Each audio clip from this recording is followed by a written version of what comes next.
Most people imagine the medieval period as a world of castles and stone fortresses. But the truth is, the vast majority of people lived in small, hand-built homes made from whatever they could find. These were the poorest members of society: peasants, laborers, and villagers, who didn't have access to money, machines, or skilled labor. And yet, they built homes that could stand through seasons, storms, and daily life with nothing but their hands and natural materials.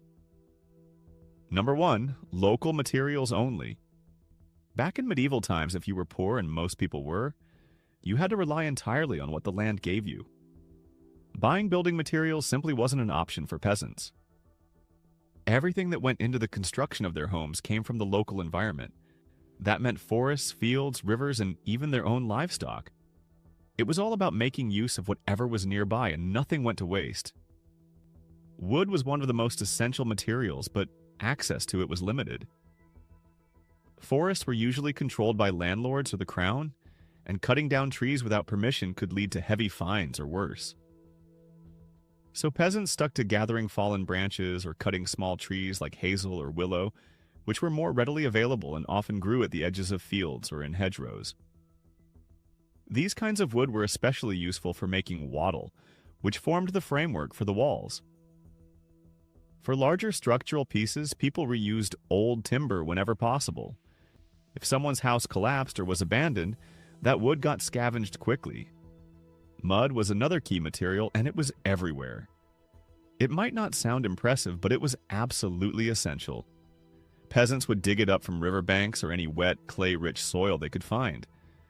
When mixed with straw and sometimes animal dung, it became part of the daub that covered the wattle framework. Dung helped bind the mix and added to its insulation properties. It also acted as a kind of natural antifreeze, slowing down the freezing and cracking that could happen in colder months.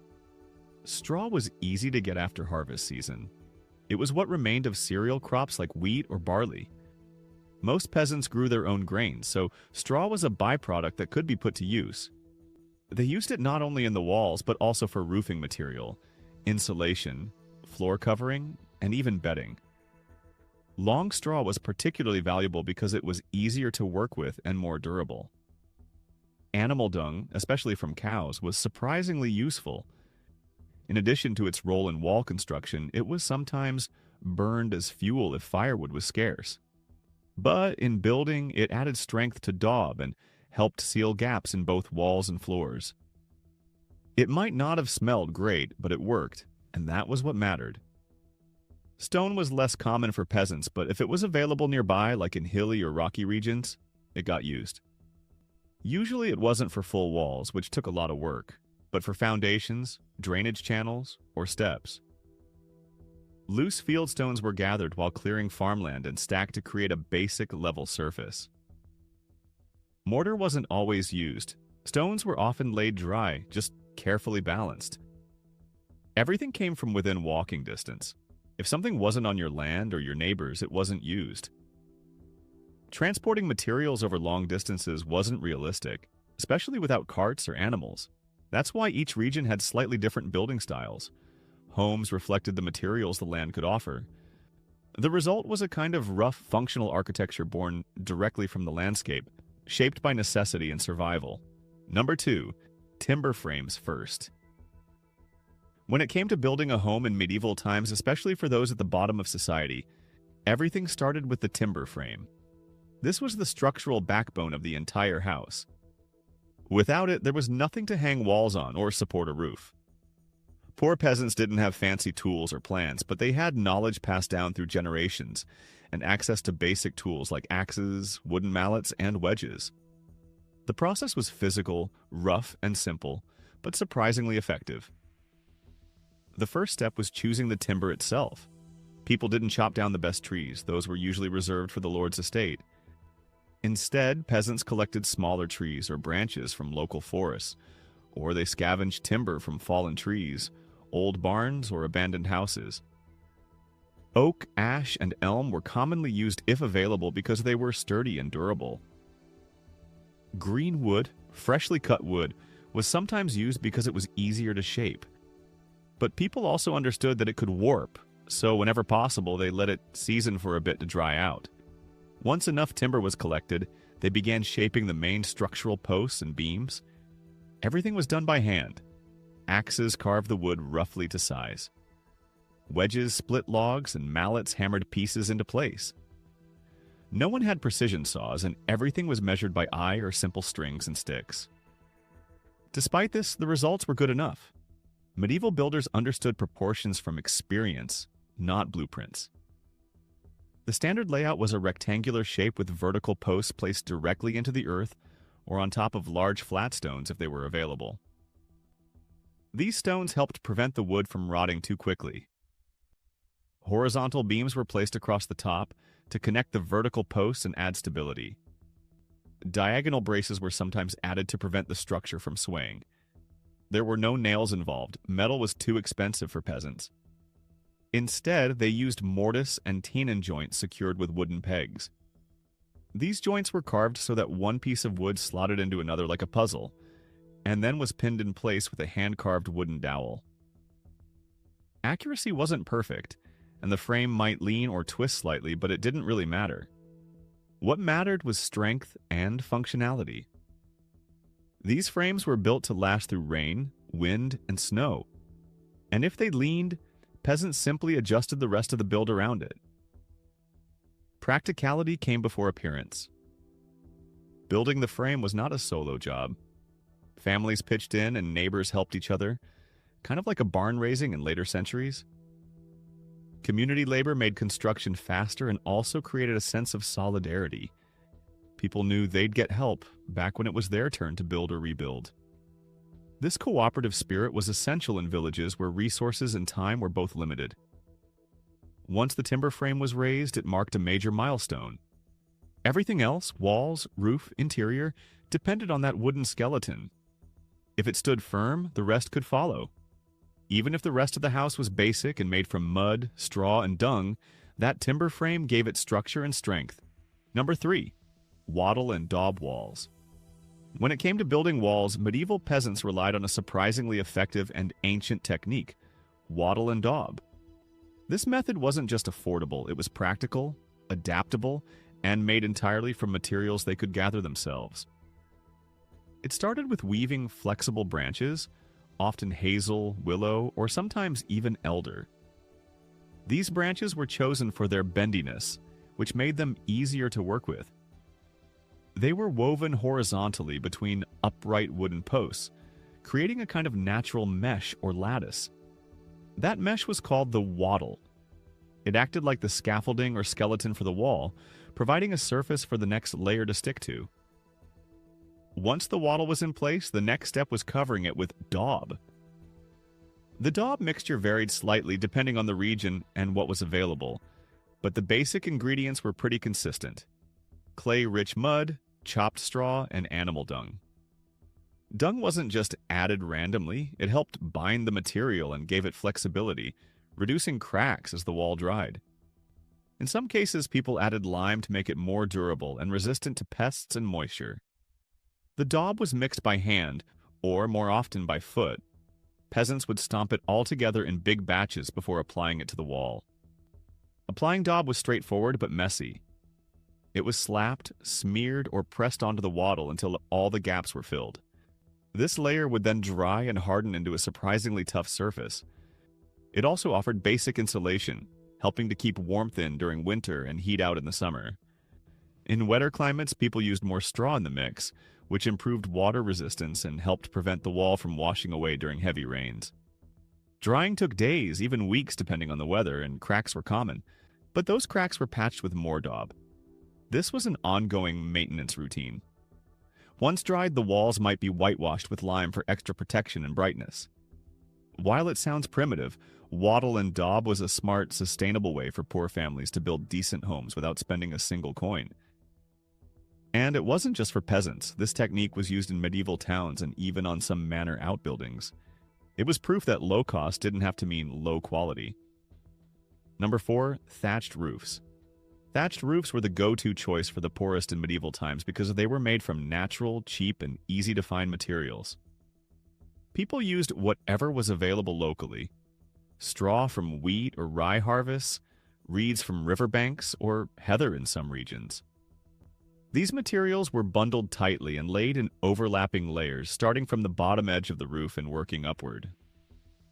This layering technique helped water run off efficiently, which was crucial in rainy climates. The steep slope of these roofs wasn't just for looks. It made a big difference when it rained or snowed. The angle allowed water to drain quickly, preventing leaks and reducing the chances of rot. A flatter roof would absorb water, making the straw heavy and prone to collapse. With a steep pitch, the thatch dried faster and stayed intact longer. In areas with more snow, roofs were sometimes built even steeper to prevent heavy snow from piling up. Constructing a thatched roof took time but didn't require advanced tools. Peasants tied the bundles with ropes or cords made of twisted grass or animal hair.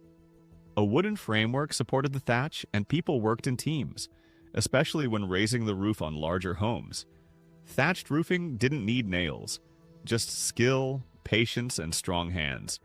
Repairs could be done quickly, which was perfect for poor families who couldn't afford long construction projects. Despite its simplicity, thatch was a surprisingly good insulator. In cold months, it kept heat in, and during the summer, it helped keep the house cool. That's one reason why this method lasted for centuries. However, it wasn't without problems. Thatch attracted pests, mice, birds, insects, and needed constant upkeep. Rain and wind would loosen the bundles, so every few years parts of the roof had to be replaced or reinforced. In wealthier villages, skilled thatchers might be hired, but most peasants did the job themselves with help from neighbors. In regions where straw was scarce, people adapted. Some used turf, layers of grass and soil with roots still attached, or wooden shingles split from logs. Turf roofs were heavier and needed a stronger structure, but they worked in harsh northern climates. Wooden shingles were more durable but took more time to prepare. Thatched roofs weren't perfect, but for the poorest, they were the most practical option. Simple, affordable, and made with materials they could find just outside their front door. Number 5. Dirt floors and simple interiors. In medieval peasant homes, floors weren't made of wood or stone. They were just compacted dirt. No one bothered with tiling or planks because those materials were expensive and hard to come by for the poor. Instead, the ground was leveled and pressed down with simple tools, or even by trampling it repeatedly. Over time, the dirt would harden and become somewhat smooth, but it was never entirely clean or dust-free. To manage the dust and mud, families laid down layers of straw, hay, or rushes across the surface. These made the floor feel a bit softer underfoot and helped soak up moisture, especially during rainy seasons. In some areas, ashes from the fireplace were scattered over the floor to reduce dampness and smell, while others mixed lime into the soil to prevent pests. The interior of a peasant house was just as modest as the floor. Furniture was limited and homemade, crafted from whatever scraps of wood were available. A single wooden table, usually rough and uneven, stood in the main room. Around it were stools or benches, some with backs, others just flat planks. These served for both eating and working, and sometimes for sleeping if space was tight. People didn't have the luxury of personal items or decoration. Every item in the home served a purpose. Beds were among the most basic pieces of furniture. Many peasants slept directly on straw mattresses placed on the floor, often shared between several family members. If they had more resources or skills, they'd build a simple bed frame, raised a few inches off the ground, with ropes or woven straps forming a support base beneath the mattress. Over time, these ropes would sag and needed tightening, hence the phrase sleep tight. There were no sheets or pillows as we know them today. Bedding consisted of wool blankets or animal skins, depending on the season and availability. Storage was extremely limited. There were no closets or wardrobes. Belongings were kept in wooden chests, which also doubled as seats or work surfaces. Some families hung baskets from ceiling beams to keep food and herbs away from pests. Wall hooks held tools, cloaks, and cooking utensils. The space was used carefully. Every inch mattered. While these interiors were cramped and plain, they were practical and reflected a lifestyle centered on survival, not comfort. Number 6. shared space with animals. In medieval peasant homes, space was always tight, and practicality took priority over comfort. For the poorest families, that meant sharing their living quarters not only with each other, but also with their animals. Chickens, pigs, goats, and even a cow or two might be brought inside, especially at night or during the winter. This wasn't just out of convenience, it was a matter of survival. Animals were valuable assets.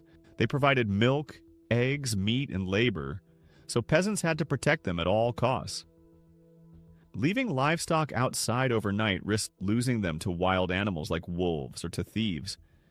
By bringing them indoors, families could watch over them and use their body heat to help warm the space.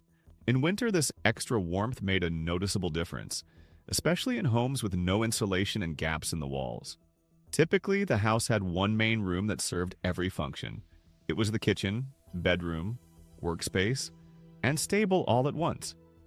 Animals were usually kept on one side of the room, sometimes in a slightly lower area known as a byre. This separation was minimal, just enough to keep the animals from wandering freely across the space. Floors were packed dirt, so there was no real barrier against smells or waste. People simply lived with it. The central fire pit was the heart of the home, used for both cooking and heating. Since there was no chimney, smoke escaped through holes in the roof or cracks in the walls. That meant the air inside was thick and smoky, especially during colder months when fires burned longer. It wasn't healthy by modern standards, but for the time it was the best they could do. The fire also helped to discourage insects and kept animals calm. Privacy was almost non-existent. Some families tried to create simple wooden partitions or hang cloth to divide sleeping areas, but for the most part, everyone, humans and animals, shared the same space. It was noisy, messy, and crowded, but it was functional. In a world where survival depended on making the most of what little you had, sharing space with animals wasn't strange. It was just smart. Number 7. Constant maintenance. Peasant homes in the medieval period were never truly finished. The materials used, mud, straw, wood, and thatch, were cheap and easy to find, but they didn't last long under harsh weather. That meant maintenance wasn't a one-time thing. It was constant, often weekly or even daily in bad conditions. People didn't wait for things to fall apart. They dealt with problems as they came, because a small crack today could become a collapsed wall tomorrow. One of the biggest issues was the roof. Thatch was lightweight and excellent for insulation, but it had its limits. Rain would eventually soak through if the bundles weren't layered right, or if the roof pitch was too shallow. Heavy winds could rip out sections, leaving gaps where rain and cold would pour in. So families regularly climbed up and replaced damaged sections. They'd add new bundles of straw or reeds, secure them with wooden pegs, and repack areas flattened by weather or animals. Birds and rodents loved thatch too, so keeping the roof pest-free was a year-round battle. The walls weren't much easier to maintain. Wattle and daub worked well when dry, but after a few heavy storms, cracks would form or the daub would wash away entirely. In wetter months, peasants would reapply fresh daub, mixing new batches of mud, straw, and dung. It wasn't glamorous, but it sealed the house against drafts and moisture. They'd also look for spots where rodents had chewed through or bugs had taken hold, plugging every gap they could find. Floors presented their own problems. Since most homes had packed earth for flooring, water from rain or snow could turn them into a muddy mess. To deal with this, people laid down fresh straw or rushes every few weeks. In colder months, they added layers of ash to soak up moisture. Some even dug shallow drainage trenches around the inside perimeter of the room to guide water out. During winter, homes needed to be winterized. Peasants stuffed extra straw into wall gaps and between roof beams to trap heat. Animal skins might be hung over doorways or windows for extra insulation. The fire in the central hearth burned nearly all day during colder months. But without proper chimneys, smoke buildup was a constant issue. Still, even a smoky house was better than the cold. What these homes lacked in comfort, they made up for in practicality. They were built for survival, not looks. And when something failed completely, rebuilding was fast and affordable. Just gather more mud, wood, and straw and start again.